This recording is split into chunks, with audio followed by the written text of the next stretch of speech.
pandangan ke depan, Tuhan kan menuntunmu. membuat tugas praksi nyata. Sadarilah masa berganti, Penerapan budaya tantangan kan kita hadapi, dan rintangan untuk negeri, era kita menanti bersama. budaya positif dapat dibangun dengan role model dari guru itu sendiri, di mana guru dapat membentuk keyakinan itu yang akan saya lakukan di sekolah sehingga penerapan budaya positif di samping itu saya juga membuat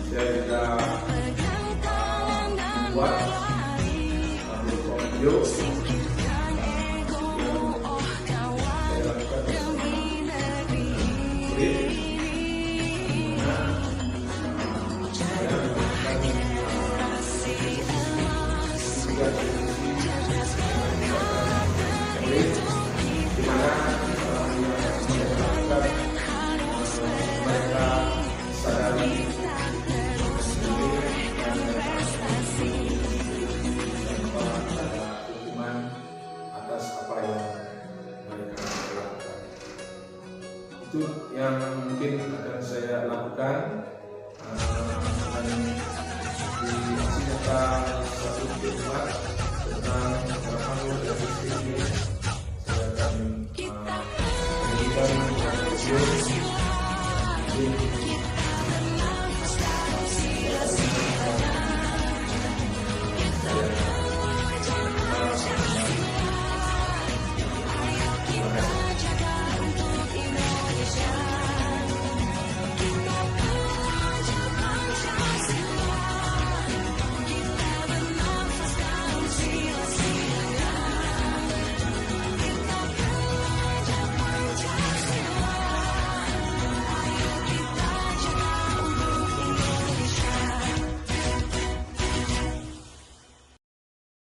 Terima kasih saya ucapkan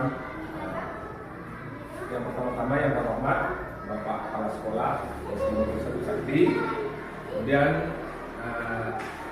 Bapak Ibu guru yang telah hadir pada hari ini, yang juga saya hormati dan banggakan.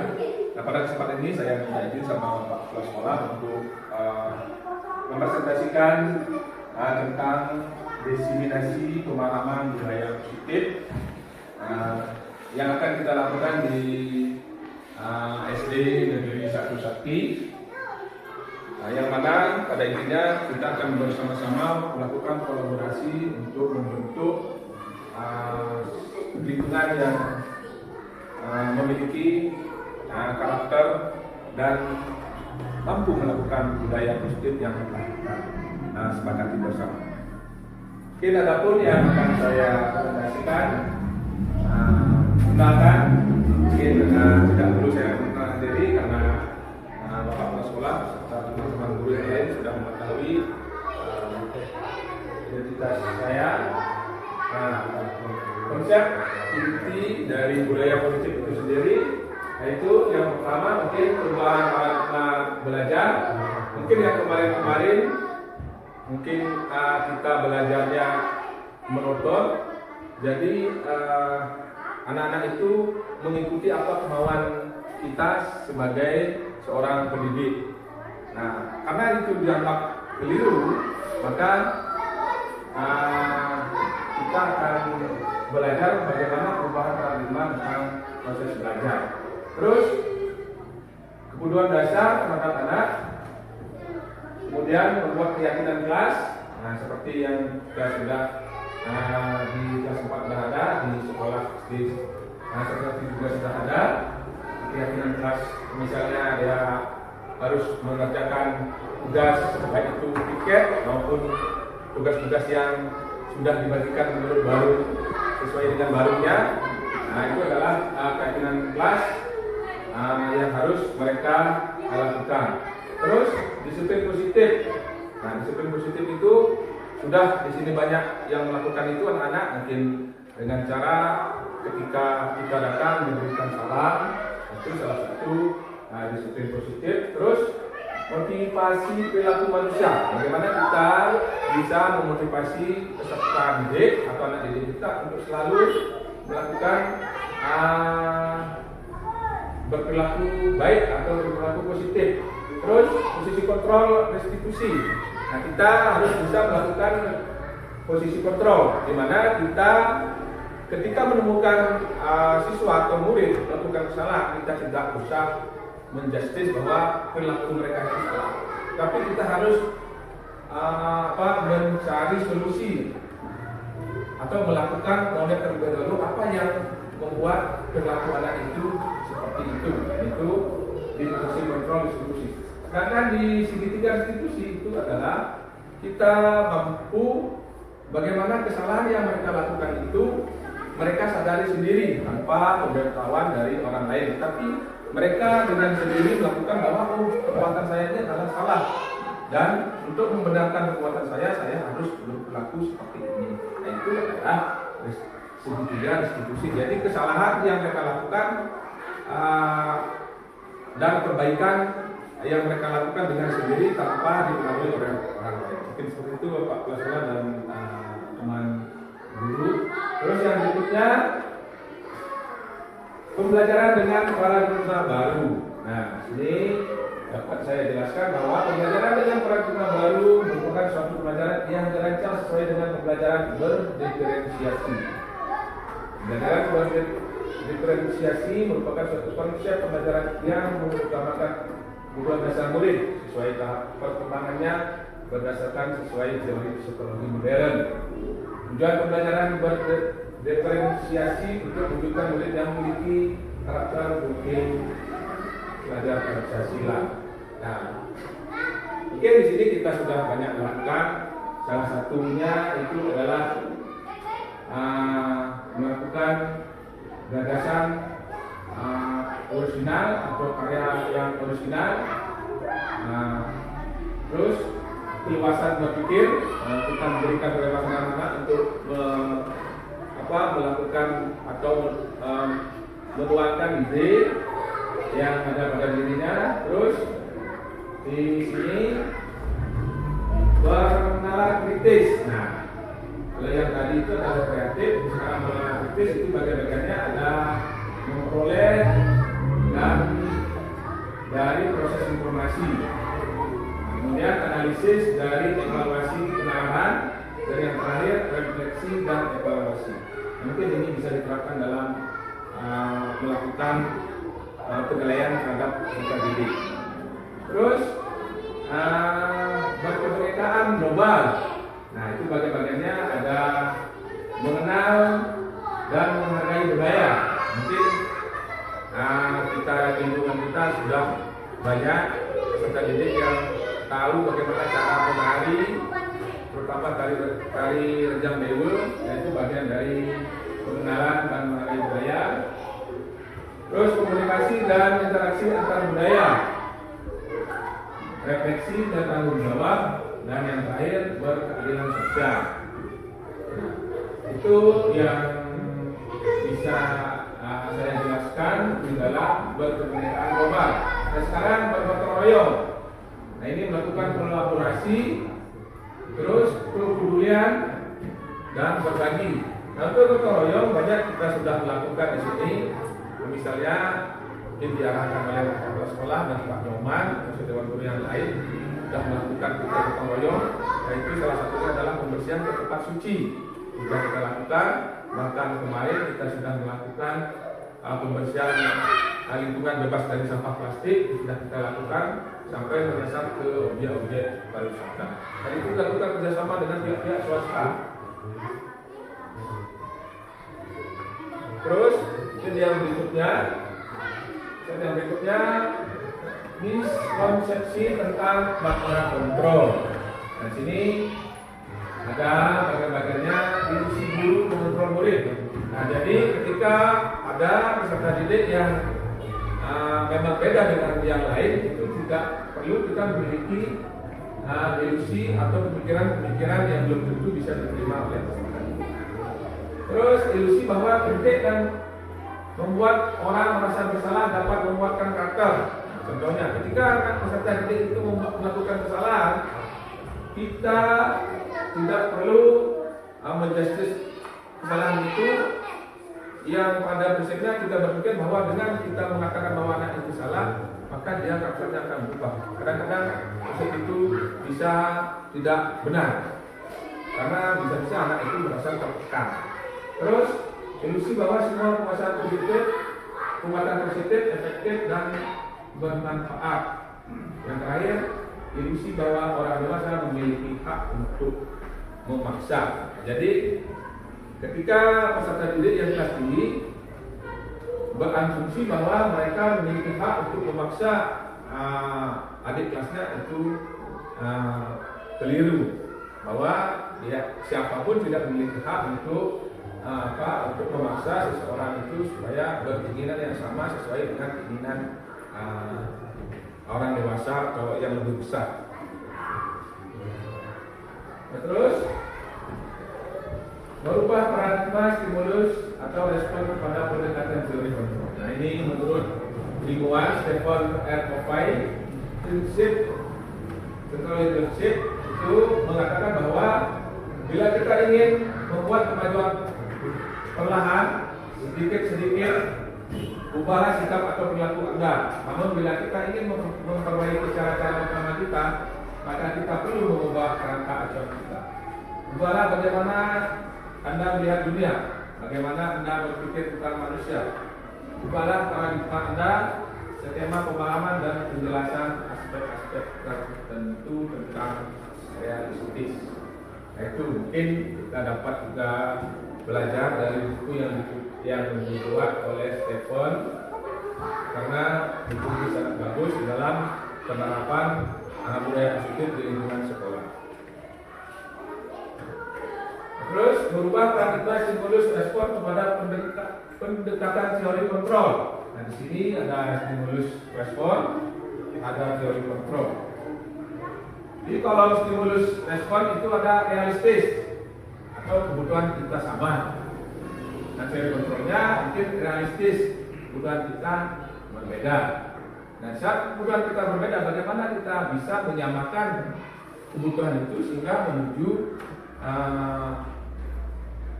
kesuksesan atau tujuan yang sama. Terus stimulus respon, semua orang melihat hal yang sama. Sedangkan teori kontrolnya, setiap orang memiliki gambaran berbeda. Itu jelas bagaimana perbedaan itu bisa disamakan untuk mencapai tujuan bersama. Terus yang ketiga, kita mencoba mengubah orang agar berpandangan sama dengan kita. Sedangkan teori kontrolnya, kita berusaha memahami pandangan orang lain tentang dunia. Terus yang berikutnya, perilaku buruk dilihat sebagai suatu kesalahan. Semua perilaku memiliki tujuan. Mungkin pada kolom yang keempat, perilaku buruk dilihat sebagai suatu kesalahan. Nah, mungkin di sini karena mereka memiliki tujuan tertentu, sehingga mereka distimulus respon perilaku buruk yang mereka lakukan. Mereka tidak merasa bahwa itu adalah perilaku buruk karena memiliki tujuan. Terus orang lain bisa mengontrol saya, hanya Anda yang bisa mengontrol diri Anda. Pada intinya di teori kontrol itu memang orang lain tidak bisa mengontrol, tapi yang mengontrol seseorang itu adalah diri mereka sendiri. Terus saya bisa mengontrol orang lain, Anda tidak bisa mengontrol orang lain. Itu pada teori kontrol. Terus yang berikutnya, pemaksaan ada pada saat rujukan gagal. Sedangkan teori kontrolnya, kolaborasi dan konsensus menciptakan pilihan-pilihan baru. Kadang-kadang di saat pemaksaan ini ada, itu kadang-kadang pendekatan rujukan yang kita lakukan itu gagal, maka terjadilah pemaksaan. Berarti kalau sudah melakukan pemaksaan, berarti pandangan sudah pasti berbeda. Sehingga diperlukan teori kontrolnya adalah kolaborasi dan konsensus menciptakan pilihan-pilihan baru yang nantinya bisa mencapai tujuan bersama. Terus modal berpikir menang atau kalah.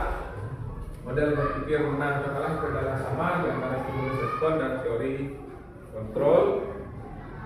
Terus yang berikutnya, nah disiplin positif. Dan sini dalam budaya kita makna kata disiplin itu dimaknai menjadi sesuatu yang dilakukan seseorang pada orang lain untuk mendapatkan kepatuhan kita. Ini cenderung menghubungkan kata disiplin dengan ketidaknyamanan.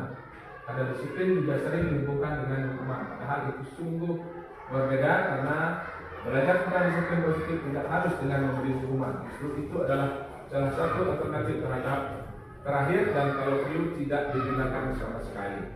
Mungkin dalam budaya positif setiap kesalahan yang dilakukan oleh peserta didik tidak ada gunanya memberikan hukuman karena itu akan menjadi beban mental bagi peserta didik. Nah, bagaimana kita mencarikan solusi bahwa hukuman itu harus ditiadakan? Kita lakukan pendekatan secara budaya positif yang sudah kita lakukan di sini, mungkin dengan cara mengajak dia berbicara, berpikir yang baik, mungkin. Nah itulah caranya untuk menghindari peserta didik untuk mendapatkan hukuman.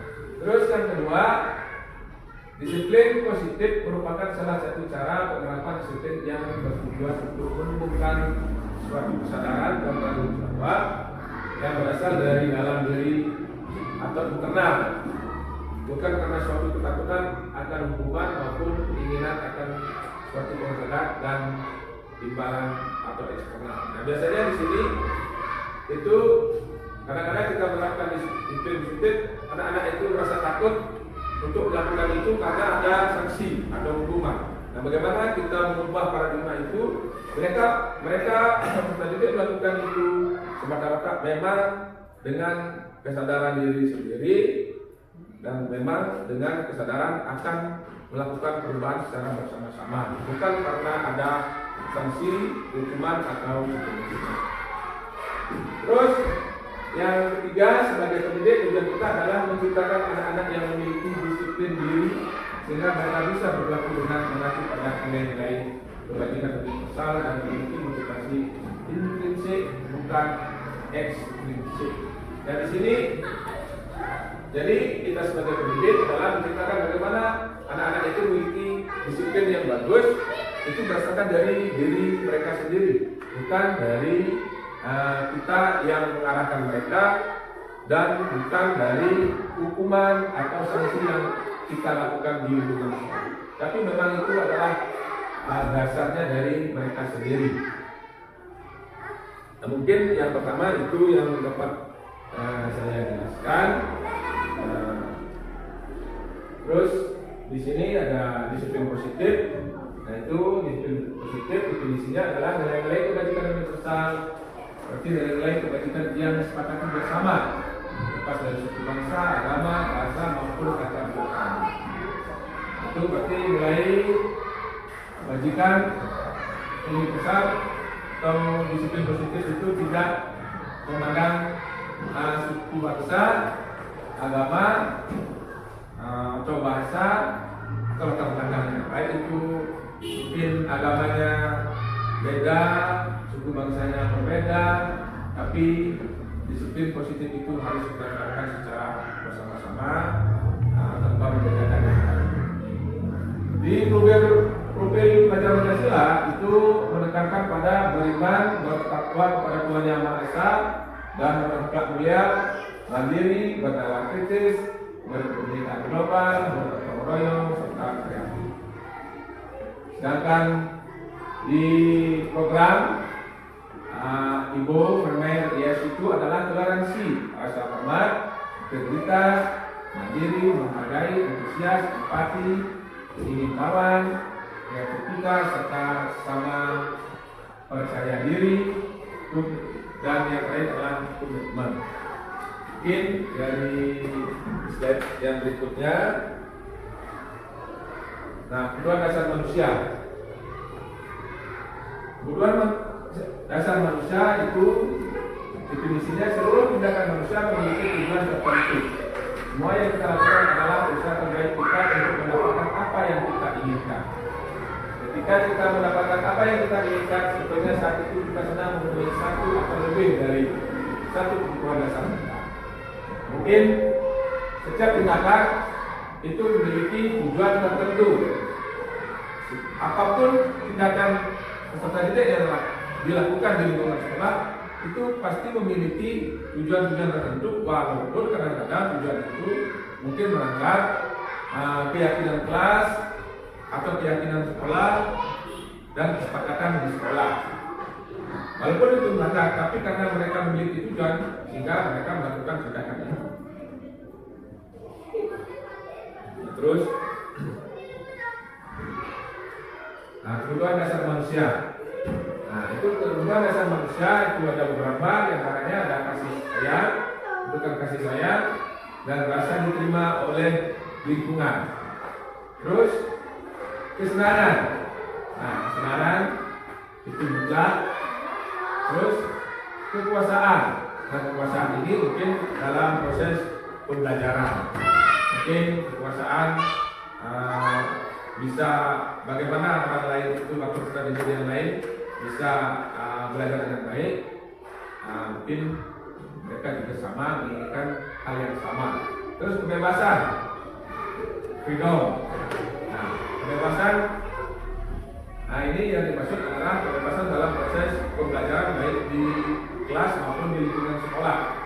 Nah, ini semuanya pada intinya kebutuhan dasar manusia ini adalah muaranya untuk mempertahankan hidup atau bertahan hidup.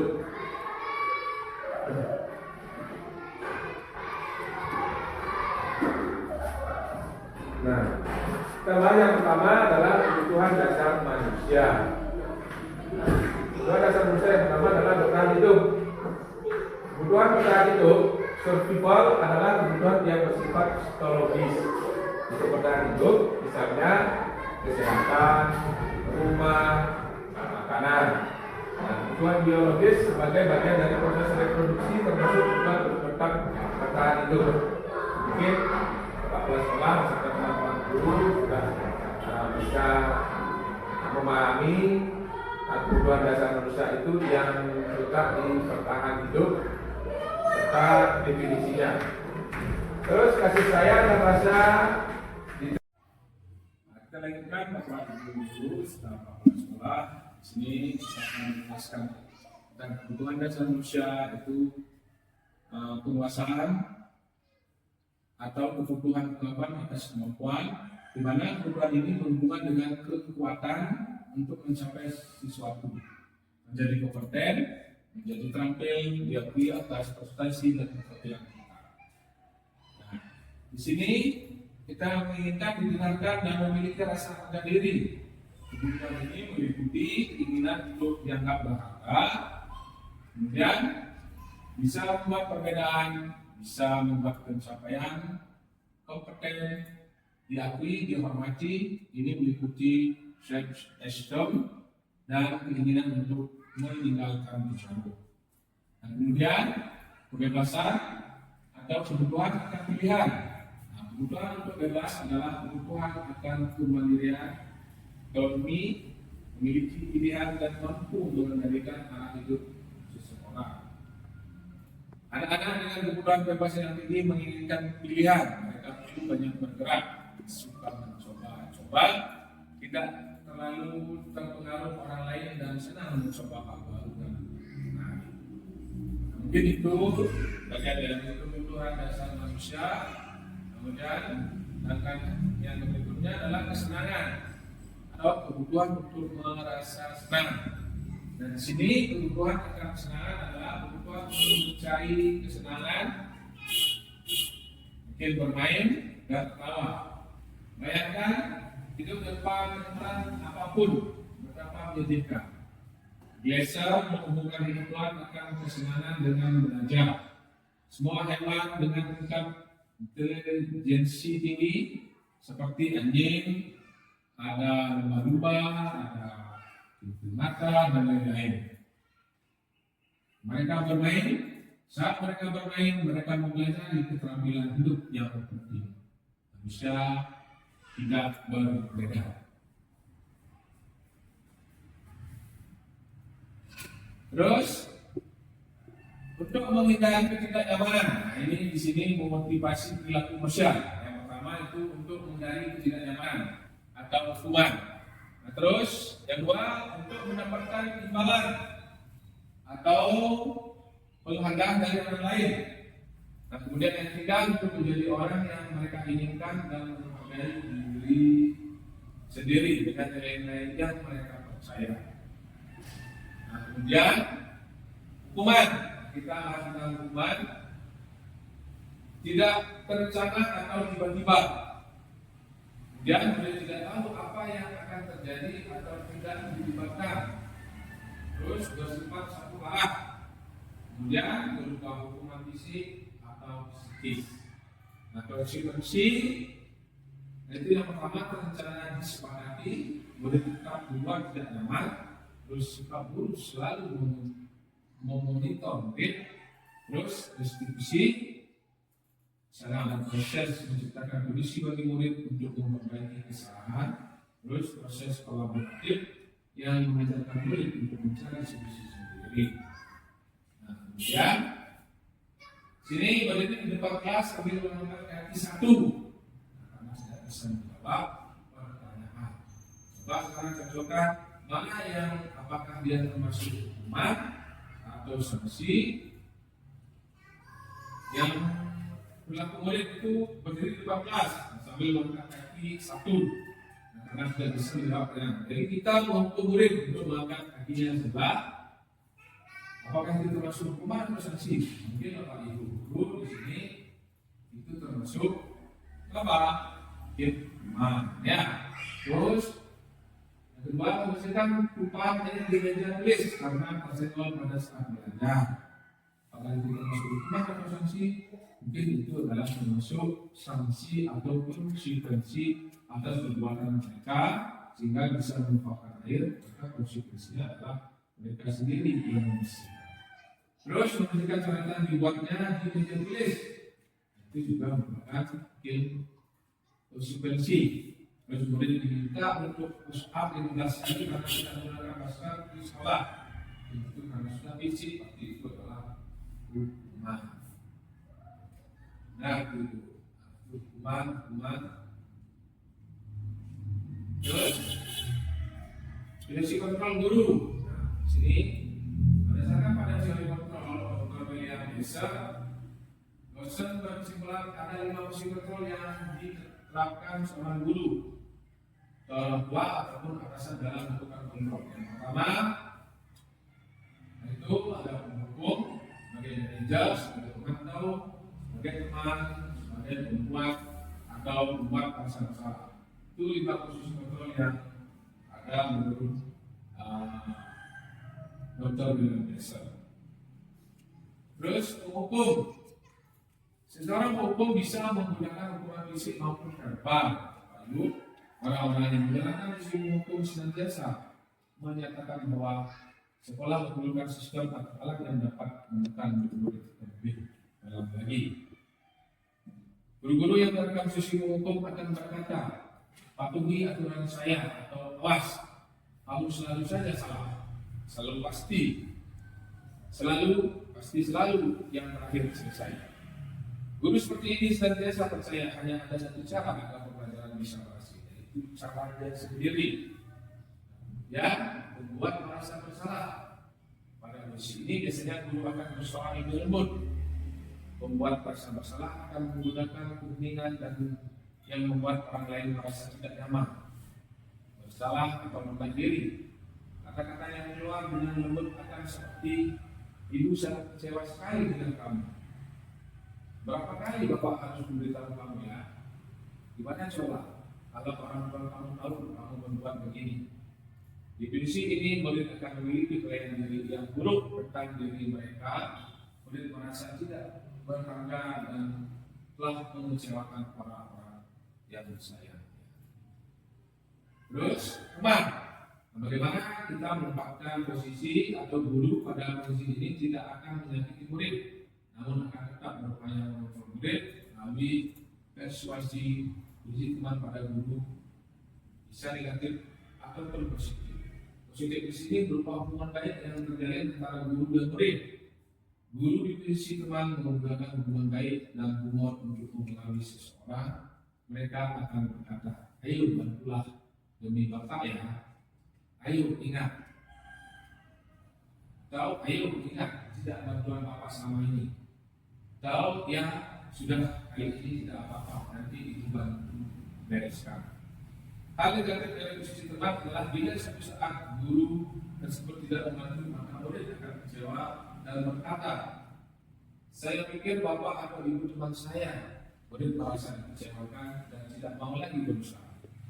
Hal lain yang mungkin timbul adalah murid hanya akan bertindak untuk guru tertentu dan tidak untuk guru lainnya. Murid akan tergantung pada guru tersebut saja. Terus memantau. Nah, di sini pemantau itu adalah memantau berarti mengawasi.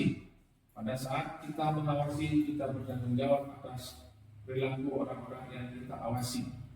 Posisi memantau berdasarkan pada peraturan dan konsekuensi dengan menggunakan sanksi atau konsekuensi. Kita dapat memisahkan hubungan berbagi kita dengan murid sebagai seseorang yang menjalankan fungsi memantau. Pertanyaan yang diajukan seorang pemantau biasanya yaitu peraturannya apa? Apa yang telah kamu lakukan? Sanksi atau konsekuensinya apa? Seseorang pemantau sangat mengandalkan penghitungan. Nah, catatan data yang dapat digunakan sebagai bukti atas perilaku seseorang. Nah, posisi ini akan menggunakan cycle atau slip catatan, daftar cek. Kemudian posisi pemantau sendiri berawal dari teori stimulus respon yang menunjukkan tanggung jawab guru dalam mengontrol murid. Terus sebagai manajer, manajer adalah posisi di mana guru mendapat sesuatu bersama dengan murid, mempersilahkan murid untuk menjawabkan perilakunya, untuk murid agar dapat menemukan solusi atas permasalahan. Sendiri, seseorang manajer telah memiliki keterampilan posisi teman maupun pemantau, dan dengan demikian bisa jadi dua murid tertentu kembali kepada dua posisi tersebut bila diperlukan. Namun bila kita menginginkan murid-murid kita menjadi manusia yang mereka mandiri dan bertanggung jawab, maka kita perlu mengacu kepada institusi yang dapat menjadikan murid kita seorang manajer bagi dirinya sendiri. Di meja murid diajak untuk menganalisis kebutuhan dirinya maupun kebutuhan orang lain. Di sini mereka akan bukan hanya kemampuan membuat konsekuensi, namun dapat melakukan kolaborasi dengan murid bagaimana memperbaiki kesalahan yang ada. Seorang manajer akan berkata, apa yang kita yakini? Balik ke keyakinan kelas. Setiap kelas, sekolah memiliki keyakinan. Terus apa kamu meyakininya? Jika dia meyakini, pasti dia akan mengurangi kesalahan. Terus jika kamu meyakininya, apakah kamu bersedia memperbaikinya? Mungkin jika kamu memperbaiki ini, hal ini menunjukkan apa tentang diri. Apa rencana kamu untuk memperbaiki hal ini?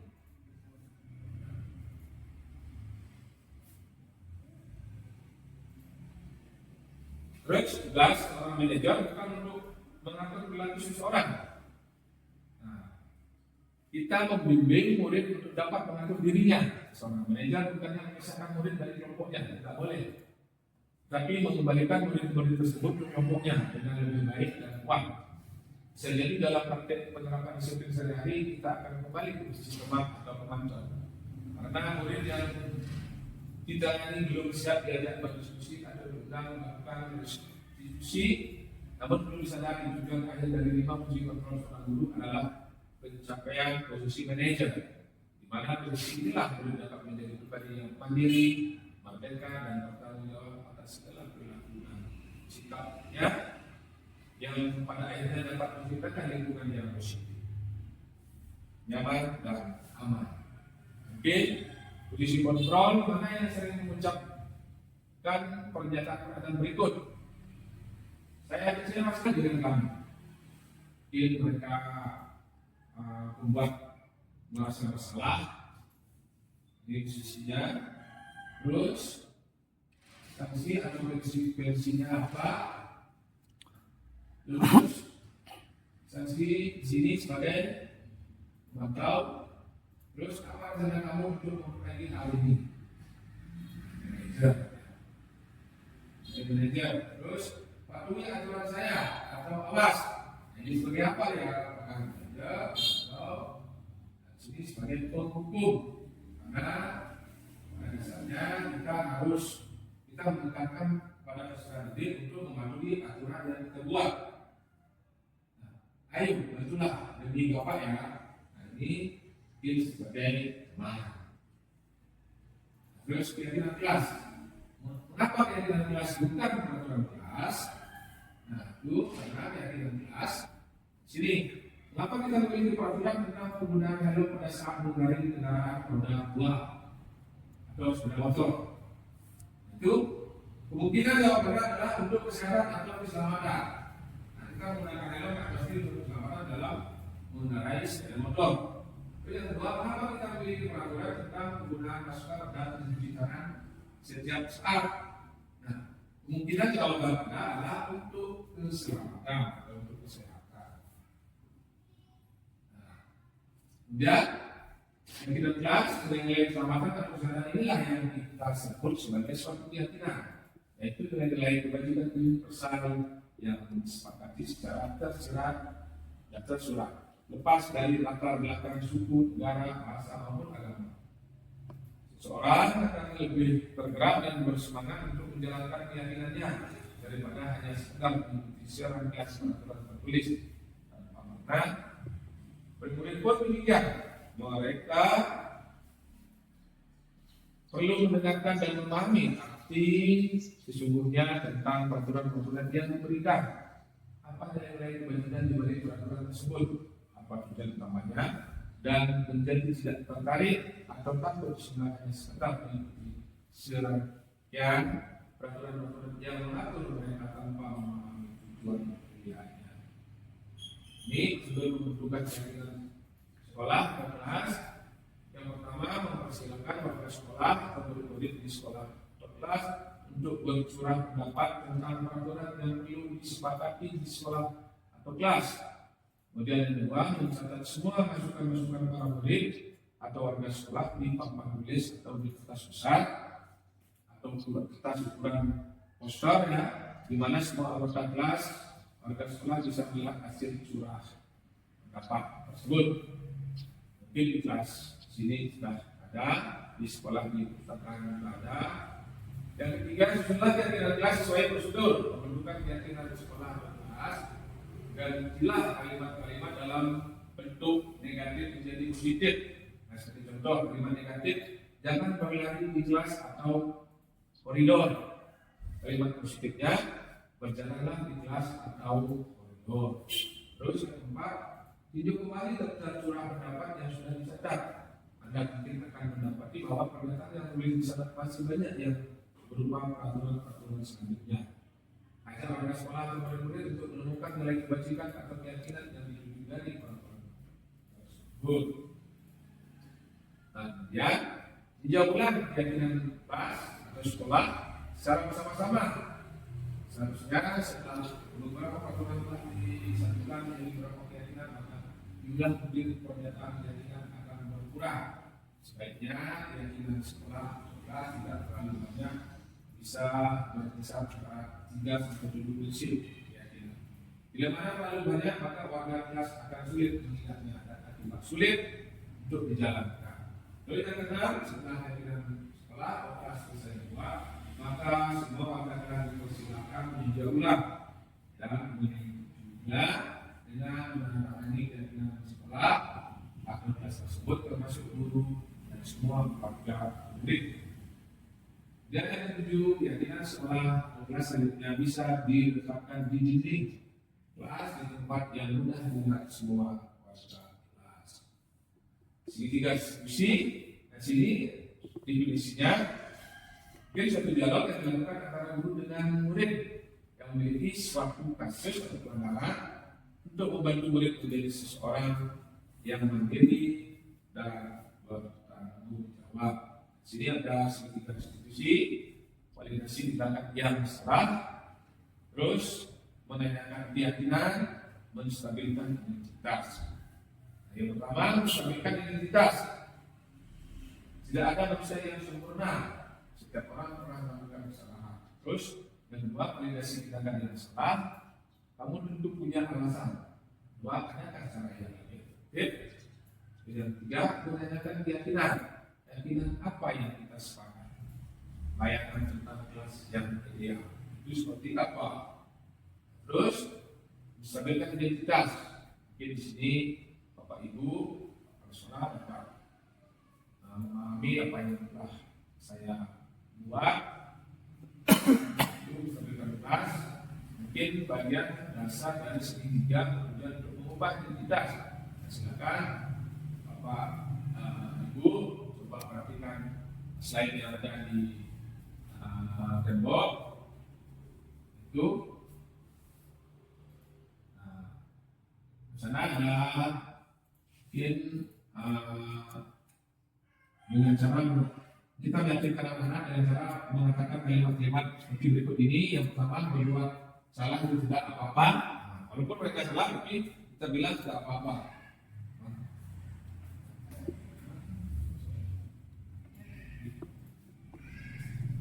Tidak ada manusia yang sempurna.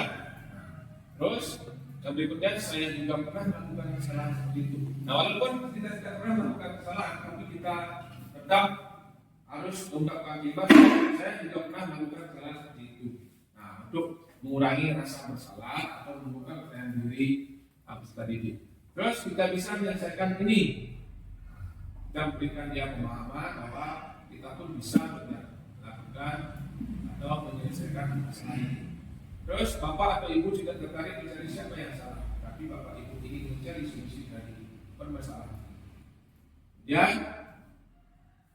kamu berhak merasa begitu. Apakah kamu sedang menjadi teman yang baik buat dirimu sendiri? Itu kemudian validasi tindakan yang salah. Nah, menurut teori kontrol, semua tindakan manusia baik atau buruk pasti memiliki maksud atau tujuan tertentu. Seorang guru yang memahami teori kontrol pasti akan mengubah pandangannya dari teori stimulus respon ke cara berpikir proaktif yang mengenali tujuan dari setiap tindakan. Kita mungkin tidak suka sikap seorang anak yang terus-menerus merengek, tapi bila sikap itu mendapat perhatian kita, maka itu telah memenuhi kebutuhan anak tersebut. Kalimat-kalimat di bawah ini mungkin terdengar asing bagi guru, namun bila dikatakan dengan nada tanpa menghasimi atau memvalidasi kebutuhan mereka, akan dinilai. Padahal kamu bisa melakukan yang lebih baik dari ini ya. Kamu pasti punya alasan kenapa melakukan hal itu. Terus, kamu perlu bangga pada dirimu sendiri karena kamu telah melindungi sesuatu yang penting buatmu. Ya, kamu boleh menggunakan sikap itu, tapi kamu harus menambahkan sifat yang baru. Restitusi tidak menyenangkan guru bicara ke murid bahwa melanggar aturan adalah sikap yang baik. Tapi dalam restitusi guru harus memahami alasannya dan paham bahwa setiap orang pasti akan melakukan yang terbaik di waktu tertentu. Itu Pak Ibu, dan menanyakan keyakinan. Ini ada beberapa yang bisa dikontrol tentang bahwa kita pada dasarnya termotivasi secara internal. Jika identitas sukses telah tercapai, angka pertama dan tingkah laku yang sama dan tingkah laku yang salah telah divalidasi dalam yang kedua, maka akan siap untuk ditemukan dengan nilai yang dipercaya dan berpindah menjadi orang yang dia inginkan. Pertanyaan-pertanyaan di bawah ini menghubungkan keyakinan anak dengan keyakinan kelas atau keluarga. Mungkin pertanyaannya adalah apa yang kita percaya sebagai kelas atau keluarga. Terus, apa nilai-nilai umum yang kita telah sepakati? Apa bayangan kita tentang kelas yang ideal? Terus, kamu mau jadi orang seperti apa? Mungkin guru dapat membantu dengan bertanya seperti apa jika mereka menjadi orang seperti itu. Karena kita mendapat kabar yang jelas, kita orang seperti apa yang mereka inginkan, guru dapat membantu anak kita fokus pada paparan tersebut. Nah, kasus di sini ya, Ibu, contoh penerapan segitiga restitusi, di mana Diana sering terlambat masuk sehingga tidak pernah mengikuti upacara bendera dan sembahyang pagi bersama. Ini kasusnya adalah Diana sering yang terlambat.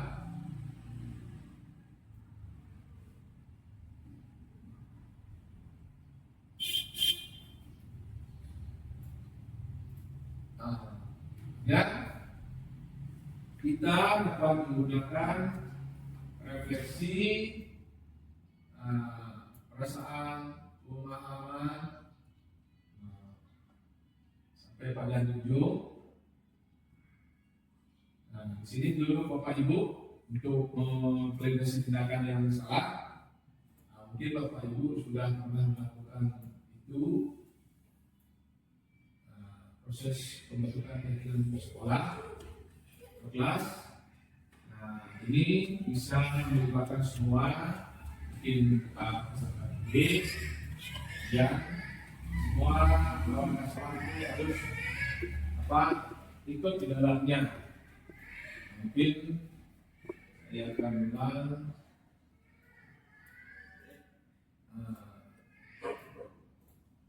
apa keyakinan kelas dan bukan peraturan kelas yang kita terapkan di kelas. Itu ini tujuannya adalah ini keyakinan kelas. Maka kita memiliki peraturan. Seperti tadi yang kita sudah bahas, mengapa kita harus menggunakan helm ketika membawa sepeda motor.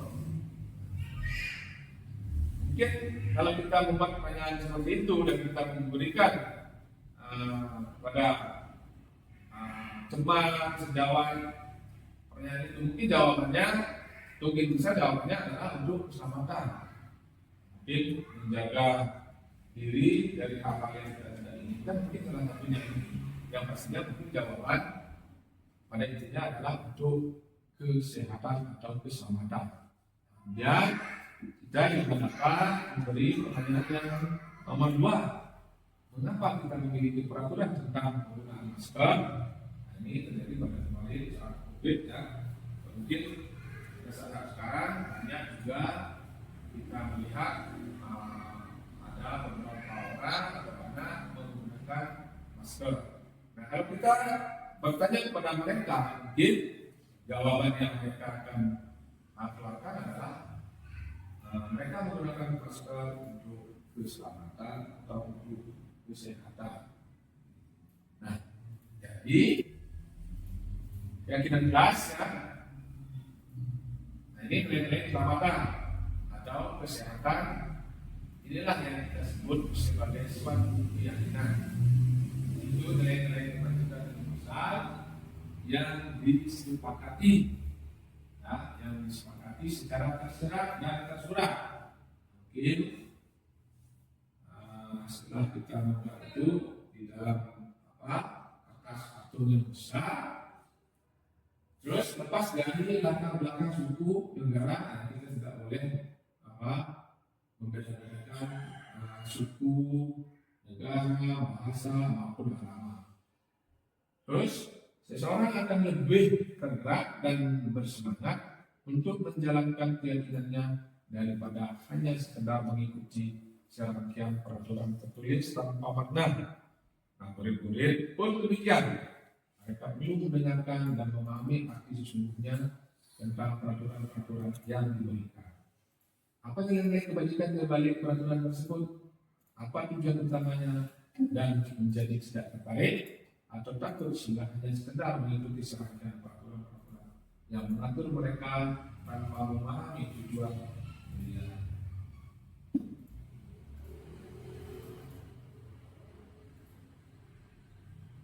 Ini betul menunjukkan keyakinan di sekolah. Pak Ibu, yang pertama, mempersilakan warga sekolah, murid-murid di sekolah, kelas untuk bersuara pendapat. Silakan berikan mereka kebebasan untuk berpendapat, menuangkan ide tentang peraturan yang perlu disepakati di sekolah ataupun di kelas. Dan terlebih dahulu kita harus memfasilitasi mereka, merangsang mereka untuk mau mengeluarkan ide, ya, ide atau pendapat tentang peraturan yang perlu disepakati. Nah, setiap peraturan harus disepakati secara bersama-sama, yang pada intinya nanti pelakunya adalah semua warga sekolah. Kemudian yang kedua, untuk mencatat semua masukan para murid. Jadi setiap apa yang ide yang mereka keluarkan harus Bapak Ibu harus kita catat sebagai referensi dalam penyusunan pembentukan keyakinan sekolah atau kelas. Nah, mungkin di sini masukan warga sekolah bisa ditandai papan tulis atau di kertas besar, ya, atau penggunaan poster, kertas karton, di mana semua perwakilan warga sekolah bisa melihat hasil surat tersebut. Jadi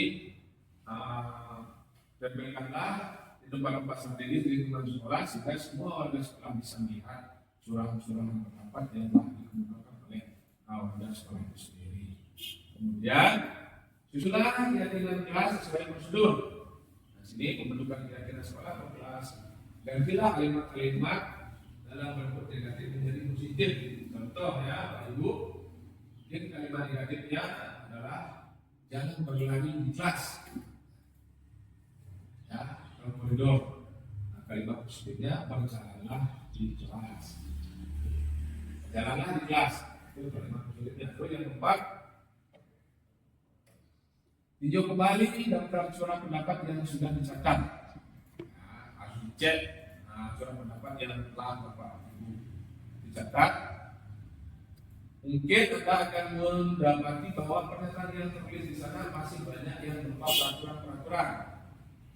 Jadi kalau surat pendapatnya banyak yang berupa peraturan-peraturan, langkah selanjutnya ajak warga sekolah atau murid untuk menemukan kewajiban apa yang atau keyakinan apa yang ingin dicapai atau dituju dari peraturan yang telah disepakati berdasarkan surat pendapat yang dituangkan dalam papan atau kertas besar.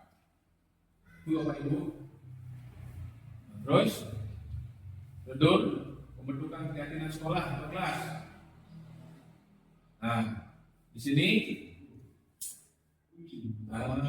disarankan untuk apa? Tinjau ulang keyakinan sekolah atau kelas. Nah, ini dilakukan secara bersama-sama. Seharusnya setelah beberapa peraturan telah disatukan menjadi beberapa keyakinan, maka jumlah butir pernyataan keyakinan akan berkurang. Sebaiknya keyakinan sekolah atau kelas tidak terlalu banyak. Pak Ibu, ini jangan terlalu banyak sehingga proses kita dalam menjalankan keyakinan atau keyakinan kelas itu jadi agak rumit. Bisa berkisar antara 3 sampai 7 prinsip atau keyakinan.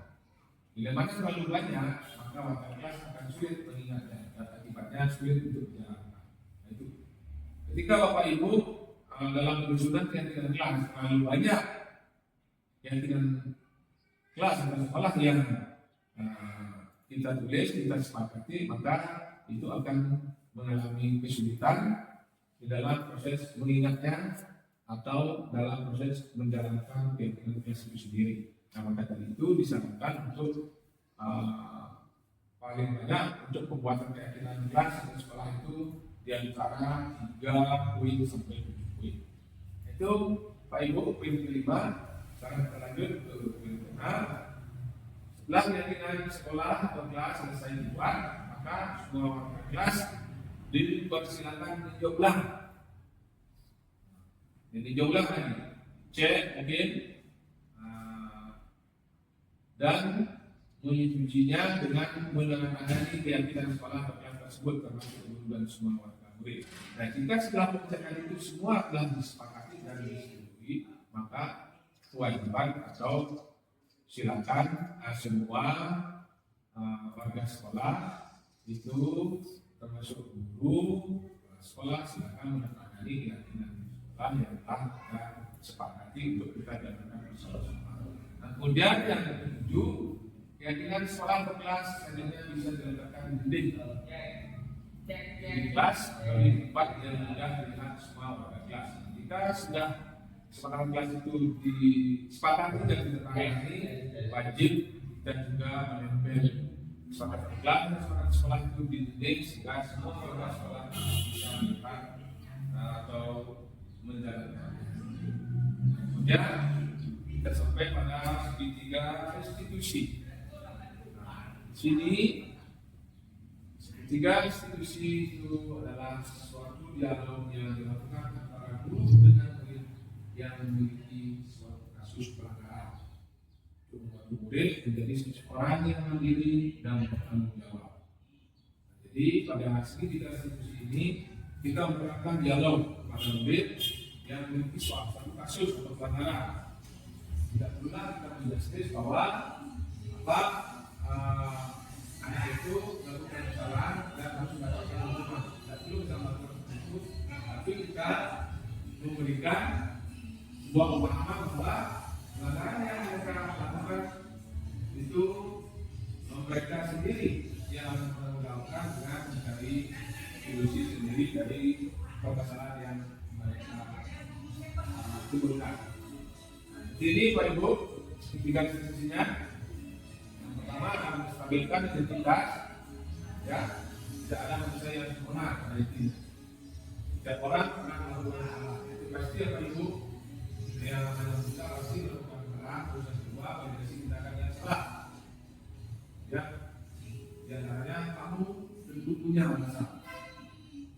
Terus, adakah cara yang lebih efektif? Dan juga adanya yang benar. Keyakinan apa yang kita sepakati? Kayak tentang kelas yang itu seperti apa? Nah, ini perlu disampaikan identitas. Bagian dasar dari segitiga kemudian untuk mengubah identitas orang dari orang yang gagal karena melakukan kesalahan menjadi orang yang sukses.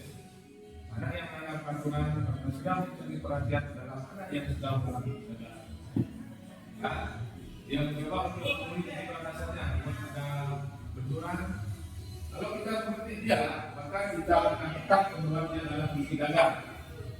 Kalau kita ingin yang menjadi efektif, maka kita harus meyakinkan anak dengan cara mengatakan kalimat ini Bapak Ibu, ya. Jadi kalimat yang pertama itu berbuat salah itu tidak apa-apa. Tidak ada manusia yang sempurna. Terus saya juga pernah melakukan kesalahan seperti itu. Sekarang kita bisa menyelesaikan ini. Bagaimana kita memberikan kalimat meyakinkan mereka, meyakinkan si anak yang melakukan kesalahan itu bahwa walaupun kita tidak pernah melakukan kesalahan, tetapi kita bilang bahwa kita juga pernah melakukan kesalahan ini. Nah, terus Bapak atau Ibu ya tidak tertarik mencari siapa yang salah, tapi Bapak atau Ibu ingin mencari solusi dari permasalahan ini. Nah, pada intinya adalah kita tidak perlu mencari kesalahan dari pelaku kesalahan itu sendiri atau peserta didik, tetapi kita berusaha untuk mencari solusi dari permasalahan yang mereka hadapi. Dan yang berikutnya, kamu berhak merasa begitu. Kalimat kamu berhak merasa begitu. Artinya kalimat ini menumbuhkan kepercayaan diri peserta didik dengan kesalahan yang mereka lakukan. Terus, apakah kamu sedang menjadi teman yang baik buat dirimu sendiri? Saya yakinkan peserta didik, apakah dia sedang menjadi teman yang baik buat dirinya sendiri? Itu sudah dikatakan Bapak Ibu Guru. Sekarang di validasi tindakan yang salah. Nah, menurut teori kontrol, semua tindakan manusia, baik atau buruk, pasti memiliki maksud atau tujuan tertentu. Nah, di sini seorang guru yang memahami teori kontrol pasti akan mengubah pandangannya dari teori stimulus responsi ke cara berpikir proaktif yang mengenali tujuan dari setiap tindakan. Nah, sini kita mungkin tidak suka sikap seorang anak yang terus-menerus merengek, tapi bila sikap itu mendapat perhatian kita ya, maka itu telah memenuhi kebutuhan anak tersebut. Nah, kalimat-kalimat di bawah ini mungkin terdengar asing bagi guru, namun bila dikatakan dengan nada tanpa menghakimi akan memvalidasi kebutuhan mereka. Mungkin ada yang anak merengek karena permasalahan mereka, maka kalimat ini bisa Bapak Ibu terapkan di saat ada permasalahan yang kepada anak. Nah, kalimat yang pertama adalah kamu bisa melakukan yang lebih buruk dari ini ya. Walaupun tindakan mereka atas didik itu sudah buruk, tapi anggaplah tindakan itu baik, ya kan? Mengatakan kalimat seperti ini, padahal kamu bisa melakukan hal yang lebih buruk dari ini. Berarti si peserta ini adalah presumpsi bahwa perbuatan mereka itu masih termasuk perbuatan yang baik. Kemudian kalimat yang kedua, kamu pasti punya alasan kenapa melakukan hal itu. Tuh, tanyakan dengan kata yang bagus dan baik. Kamu pasti punya alasan kenapa kamu melakukan hal itu. Ketika mereka melakukan kesalahan, gunakan kalimat ini. Alasannya, kenapa mereka melakukan hal itu. Kemudian yang berikutnya, kalimat yang berikutnya, kamu patut bangga pada dirimu sendiri karena kamu telah melindungi sesuatu yang penting. Jadi setiap tindakan yang salah pasti ada tempatnya, pasti kita mendekatkan lagi. Kita memberikan rasa kepercayaan diri kita dengan bilang bahwa si anak ini patut bangga pada dirinya sendiri karena telah melindungi sesuatu yang penting menurut dia. Terus yang berikutnya, kamu boleh mengembangkan sikap itu, tapi kamu harus mengembangkan sikapnya. Institusi tidak menyarankan untuk bicara kemudian bahwa melanggar aturan adalah sikap yang baik. Tapi dalam diskusi belum harus memahami alasannya dan paham bahwa setiap orang akan melakukan yang terbaik di waktu. Nah demikian validasi tindakan yang salah baru di dalam segitiga diskusi. Terus, sekarang tanyakan keyakinan. Dan saya dengan cara berdoa mengatakan bahwa pada dasarnya termotivasi secara internal. Jika identitas sukses telah tercapai, langkah pertama yaitu jadi jika langkahmu yang salah telah divalidasi, maka anak akan siap untuk berhubungan dengan yang lain yang dia percaya dan berpindah menjadi orang yang dia inginkan. Pertanyaan di bawah ini menghubungkan keyakinan anak dengan keyakinan kelas atau keluarga. Coba Bapak Ibu perhatikan kepada beberapa pertanyaan yang menghubungkan keyakinan anak dengan keyakinan kelas atau keluarga. Oke, apa yang kita percaya sebagai kelas atau keluarga? Terus, apa yang kita sepakati? Lalu apa bayangan kita tentang kelas yang tidak? Maksudnya seperti apa sih yang kita inginkan? Terus kamu mau jadi orang yang seperti apa? Kita menanyakan kepada mereka. Kamu ingin menjadi orang seperti apa? Misalnya, di sini kan guru dapat membantu dengan bertanya seperti apa jika mereka menjadi orang seperti itu. Jika anak sudah mendapat gambaran yang jelas tentang orang seperti apa yang mereka inginkan, guru dapat membantu anak-anak kita fokus pada gambaran tersebut. Jika Bapak Ibu guru menanyakan keyakinan, nah sekarang kita akan melihat contoh penerapan segitiga distribusi. Nah, di sini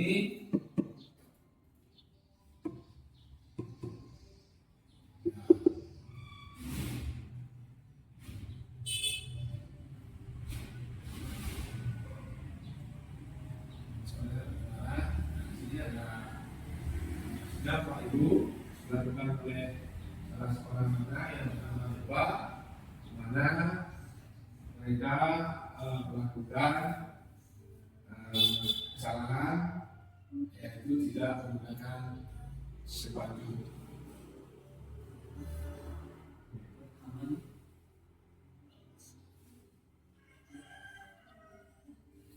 Bapak Ibu guru.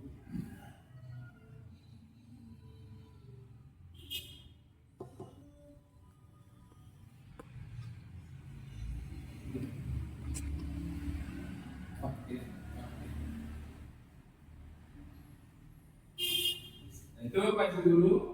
Nah, video dari contoh segitiga distribusi yang saya buat, di mana pada intinya bahwa kesalahan itu harus kita carikan solusi, dan bukan memberikan mereka berubah. Dan video kedua ini dengan keyakinan keras yang telah dipelanggar tapi tidak ada hukuman. Karena itu berupa pelanggaran keyakinan keras, jadi kita memberikan mereka motivasi untuk tidak melakukan hal yang sama. itu kita tidak memberikan mereka bunga, tapi kita memberikan mereka motivasi agar mereka akan memiliki rasa percaya diri dan tanggung jawab yang bagus. Tempat dulu dan ini lain yang disebabkan dari penerapan segitiga distribusi yang telah kami lakukan. Ini versinya, ini perasaannya, pengalaman yang didapatkan, ini saran. Demikianlah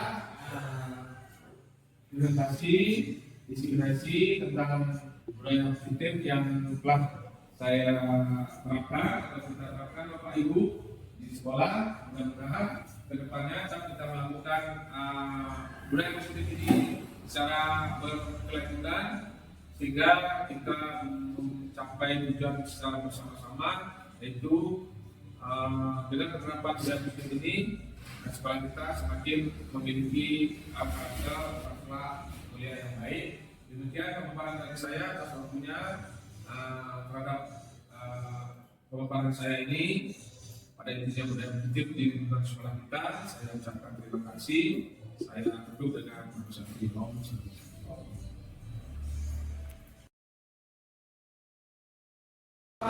Selamat pagi. Tuh, baru datang ya? Kok tidak pakai sepatu? Gigit anjing, gimana gigit anjing? Talinya gigit anjing, jadi tidak bisa dipakai gitu. Oh, jadi itu pendek. Tuh. Kalau tak pakai sepatu, berarti kan Depa ini sudah melanggar kesepakatan kelas yang kita buat, ya. Jadi menurut Depa kesepakatan kelas yang mana yang sudah Depa langgar? Kedisiplinan, ya. Tadi nak pakai sepatu dari rumah nak pakai sepatu gimana itu? Terus kalau keyakinan tapi ada yang melanggar di lingkup sekolah juga. Apa itu? Nah, keyakinan yang mana? Kerapian. Jadi Depa merasa tidak rapi juga dengan tidak pakai sepatu, ya. Nah, besok kalau sepatunya robek, talinya putus, coba dicarikan tali sepatu, ya. Supaya Depa bisa pakai sepatu. Maksudnya harus pakai sepatu, ya, anak, ya. Dan itu kalau dia robek, dicari. Kalau tidak bisa dijahit, harus beli baru. Kalau kita sekolah harus pakai sepatu, ya. Jangan pakai sandal gini, ya. Nanti bisa kan contoh oleh teman-teman yang lain, ya. Dan itu besok jangan lagi tidak pakai sepatu, ya, ya. Besok harus pakai sepatu, ya. Ya apa? Ya supaya rapi. Jangan kalau tidak pakai sepatu, Depa percaya diri nggak kalau sekolah? Tidak. Kan hilang jadinya, tidak percaya diri, ya. Tidak pakai sepatu. Nah, untuk menunjukkan kepercayaan diri Depa harus pakai sepatu, ya. Karena seperti yang lain, kalau pakai sepatu. Nah, itu kalau kepercayaan diri lagi, kalau sudah pakai sepatu, jadinya kita enak belajar. Coba kepercayaan diri itu, coba rasa bangga itu ditunjukkan dengan berpakaian yang rapi, ajar yang rajin, gitu, ya, nak, ya. Nah, berjanji enggak besok seperti itu, ya. Ya, ubah diri sendiri, gitu, ya. Kan tahu salahnya, ya. Harus Depa sendiri yang memperbaiki kesalahan mereka, ya, kan, ya. Itu besok harapkan harus pakai sepatu, itu, ya, nak, ya. Pakai sepatu, yang penting bersih sepatu itu. Walaupun robek sedikit tak apa-apa, ya, ya, paham, ya. Dan sekarang silakan masuk, ya, masuk ke kelasnya, silakan. Hati-hati, ya. Ya, Bapak ingin bertanya, kenapa tadi kamu tidak membuat tugas seperti ayah di rumah?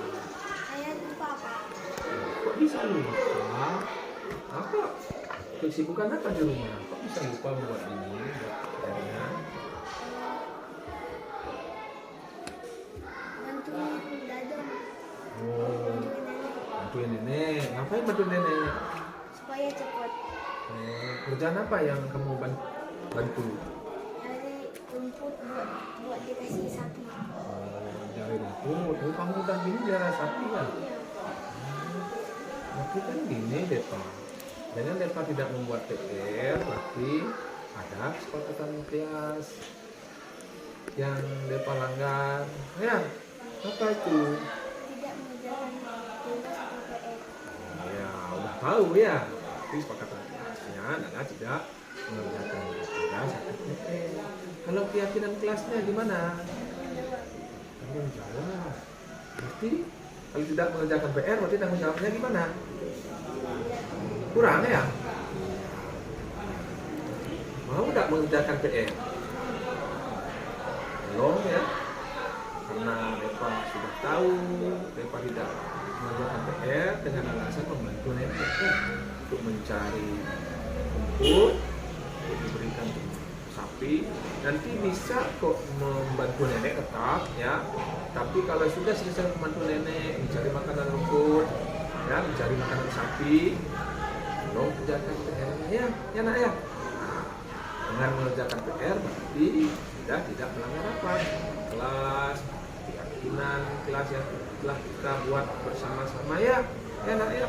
Nah, Bapak minta besok Bapak periksa ya PR-nya, apakah Depa sudah buat PR yang kemarin itu ya. Pelajaran besok akan periksa dulu, belum dibuatnya ya. Pokoknya semangat aja, buat aja masalah benar atau salahnya tidak jadi ini, tidak menjadi ukuran ya. Penting Depa buat dulu ya nak ya. Biasanya besok kita Bapak periksa. Kalau ada apa-apa, ya sama Bapak ya. Ya, kan ada WA grupnya ya. Ya ada itu, silakan. Boleh kok cap Bapak di WA grup. Tanyakan Pak, ada tugas nggak? Kalau lupa, ya enak ya. Supaya apa?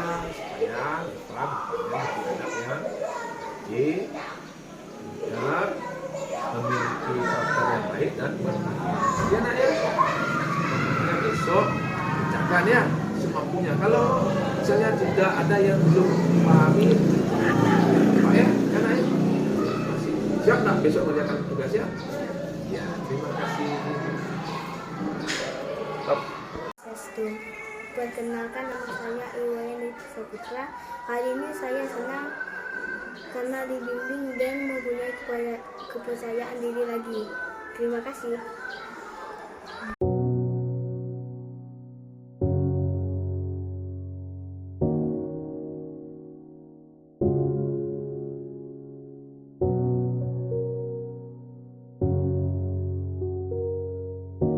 Pada sidang kali ini saya akan menerapkan budaya positif.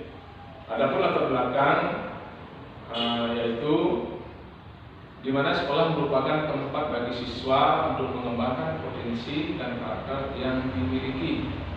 Hal ini mungkin sejalan dengan tujuan pendidikan, yaitu siswa memperoleh keselamatan, kebahagiaan setinggi-tingginya melalui merdeka belajar. Salah satu cara yang dilakukan adalah dengan membangun budaya positif. Budaya positif itu dapat dibangun dengan role model dari guru itu sendiri, dengan membentuk keyakinan kelas dan menerapkan segitiga restitusi melalui kontrol manajer.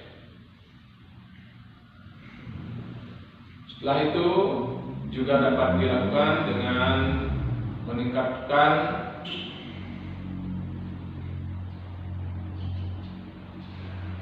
rasa percaya diri dan keberanian siswa mengeluarkan pendapat, baik itu di dalam mengikuti materi di dalam kelas maupun di luar kelas, khususnya di lingkungan sekolah. Kemudian kita mampu menemukan motivasi intensif siswa atau murid, menemukan budaya positif, mewujudkan pembelajaran yang berpihak pada murid. Samping itu kita juga mengajarkan siswa memecahkan masalahnya sendiri, di mana kita mengharapkan siswa itu agar mampu ketika dia ada masalah, dia sendiri yang mampu mencari jalan atau solusi untuk memecahkan masalah yang ada. sehingga siswa itu memiliki rasa kepercayaan diri yang tinggi ketimbang masalah yang mereka hadapi itu diarahkan dan ditentukan oleh guru atau murid yang baik.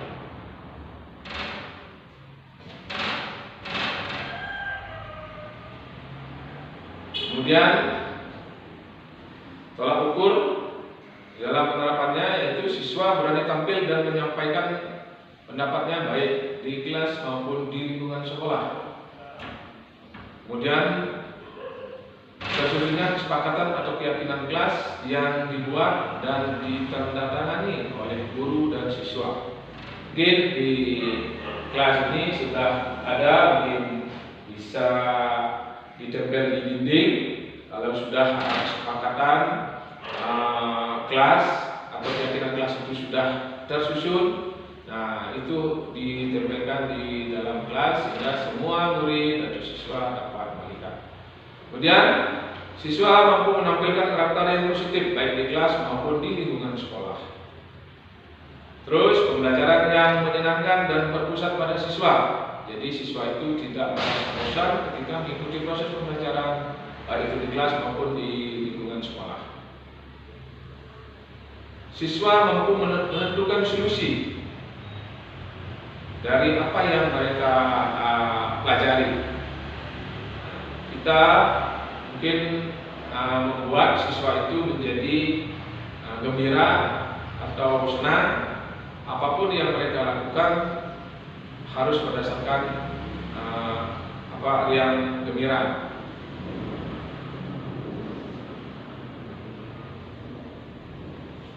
Kemudian tindakan yang dapat kita lakukan kepada murid atau siswa yaitu yang pertama adalah menjelaskan kepada siswa tentang keyakinan kelas.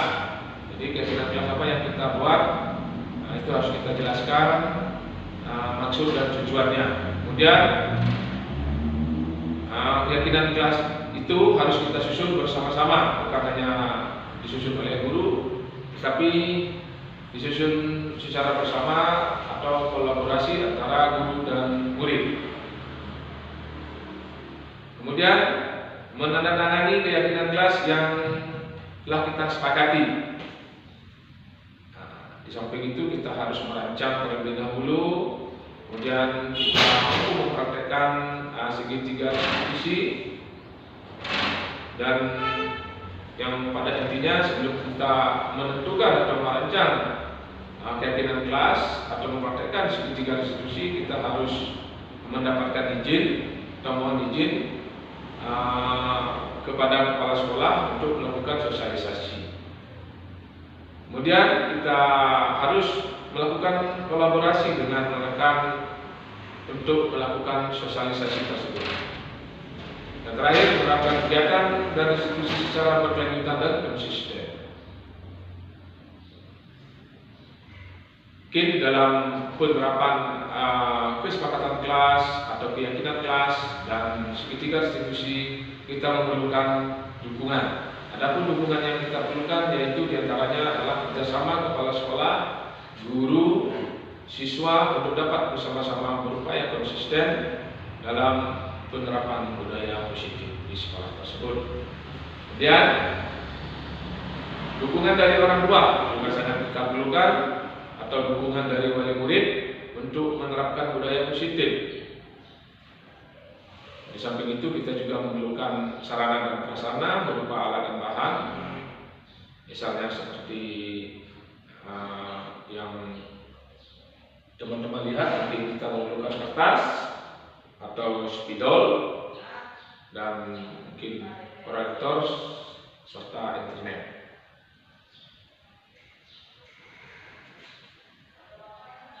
Nah, demikianlah yang dapat saya paparkan bagaimana kita mampu atau penerapan budaya positif di lingkungan sekolah sehingga siswa atau murid itu merasa